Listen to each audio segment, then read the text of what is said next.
25 సంవత్సరాల కంటే ముందు నేను హైదరాబాద్ ఏ విధంగా ఉండాలి, తెలుగు జాతికి ఏ విధంగా సంపద సృష్టించాలనో ఒక నగర నిర్మాణానికి ప్రారంభిస్తే ఈ రోజు గర్వంగా చెప్పగలుగుతున్నా, ఆ రోజు మనం తెలుగుదేశం పార్టీ ప్రారంభించిన పనుల వల్ల తెలంగాణ రాష్ట్రం నెంబర్ 1 స్టేట్ గా ఎక్కువ తలసరి ఆదాయం వచ్చే రాష్ట్రంగా తయారైందంటే అది తెలుగుదేశం పార్టీ కాంట్రిబ్యూషన్. అది ఈ రోజు ఇంకొక మాట కూడా చెప్తున్నా మీ అందరికీ, ఈ రోజు 25 సంవత్సరాల కంటే ముందు నేను ఐటీ మాట్లాడా, హైటెక్ సిటీ కట్టా, ప్రజల్లో చైతన్యం తీసుకొచ్చా.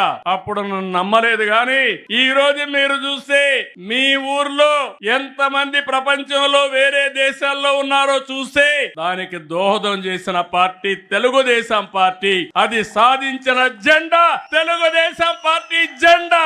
ఈ రోజు నేను గర్వంగా చెప్పగలుగుతున్నాను, ఏ దేశమైనా వెళ్ళండి, ప్రతి ఒక్క ఊర్లో కూడా మంచి కాలనీలు ఉంటాయి, అంటే డబ్బులు ఉండేవాళ్ళు. అలాంటి పాష్ కాలనీకి వెళ్ళి మీరు తెలుగులో మాట్లాడండి, ఇమ్మీడియట్ గా మీటింగ్ కావాల్సిన వ్యక్తులు మొత్తం వచ్చే పరిస్థితి ఉంటుందంటే అది తెలుగుదేశం పార్టీ సాధించిన విజయం. దీనికంటే గర్వ కారణం ఏం కావాలని మిమ్మల్ని అడుగుతున్నా. తెలుగుదేశం పార్టీ కార్యకర్త సగర్వంగా కాలరెగరేసుకునే పరిస్థితి తీసుకొచ్చాను తప్ప ఎక్కడ కూడా తలదించుకునే పరిస్థితి రాదని చెప్పి నేను మీకు తెలియజేస్తున్నా. ఈ రోజు అయితే నిరంతరం ఈ కార్యక్రమం కొనసాగాలి.